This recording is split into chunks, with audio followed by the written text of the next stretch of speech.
Okay, so we're back to the form, and I've showed you how to format or edit each of the field. Just click on it, and then you can change the label, change the placeholder. Another thing that you can do is you can I've showed you how to change the full width or the width. You can also change the label alignment. Label alignment means this label, how is it aligned to the box? So, for example, if I should choose this one here, look at where it does. The label comes to the one side, allowing the box to be in one side. If I choose this one, look at what it does. That's like the default one. This one, look at what it does. The form default is like the normal one. So you can adjust each of these just to play around the alignment and the structure of the form. Okay. Another thing that you can do here is you can so that's those are the major things that you can do here majorly. Okay. To edit the button, I've showed you that before. Click on the button. Once you click on the button, so you need to click on it actually before you can edit it. So if you're like, okay, where do I edit the button? Click on it first. And then when you click on the button, you can choose different themes. Oh, look at this one. Look how this one look like. You can choose this one. You can choose this one. These are pre-made themes. Or alternatively, you can just click on this small arrow to go back, and you can work with any of the adjustments here. So choose the form, the text you want. For example, the text is currently submit. You can say submit and proceed, or something like get my free offer now. Trying to make the call to action compelling or persuading. So that's like where you add your text, and then you can make your text bold, highlight it, make it bold, italic. You can make it whatever, bigger or just normal, right? And now font family means what font will this text be? If I should click on the button again, I'm right here. So font family means what font will the text be? You can just leave it as it is, the default font, or you can choose any other font.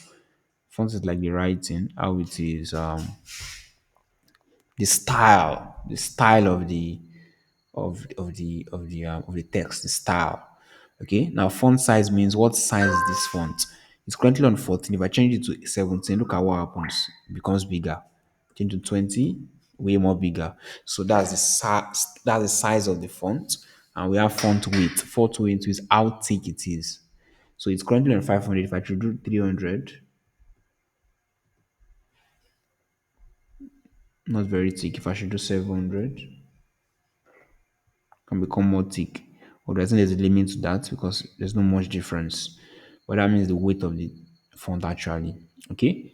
And do you want the font to have a full width or maybe a width of 50?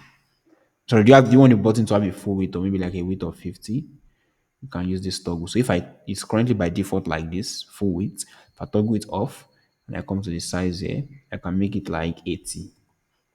No, but I think full width is just fine. So you can play around with some of these settings. It's very easy to understand.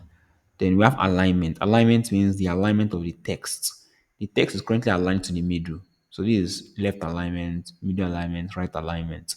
The text is currently aligned to the middle. If I should choose left, so you'll be like, but wait, it's on the left now. That's because I'm editing it. So if I should just click away from the button, it's on the left. I should go back there, alignment, see it's on the left. If I should choose middle and I click away from the button, it goes to the center. Can you see that? So that's how that works. Then under alignment, we have colors and background. So what's the button background color? Color is blue. You can change it to, let's say, green. I already showed you some aspect of this.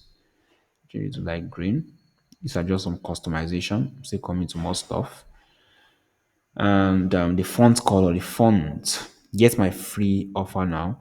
Let's say we want red. Although I don't think red will make sense on a blue, on green. So let's just make it white. White is fine.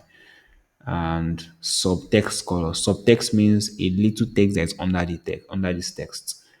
Okay, so you can explore that later on. Border. Do you want the form to have border like around the edge? So border width, let's say 5 or 4,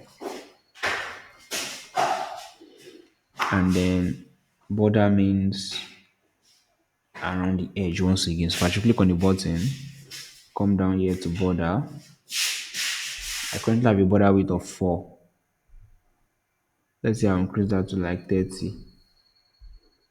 Border is not even showing. That's hilarious. But okay, no, border star is 0. If I change it to this border, wow, look at it. If I change the border to 4, see that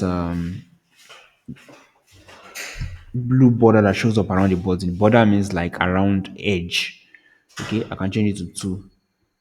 Most times I rarely even use border. I just put it in 0. 0 is fine. I rarely use border, but these are different borders you can explore. Full border. You can even use dotted border where the border around it with dots and all that kind of stuff. I rarely use border anyways, but you could learn how to use it. Also, we have padding. Padding means spacing. So this is the button here.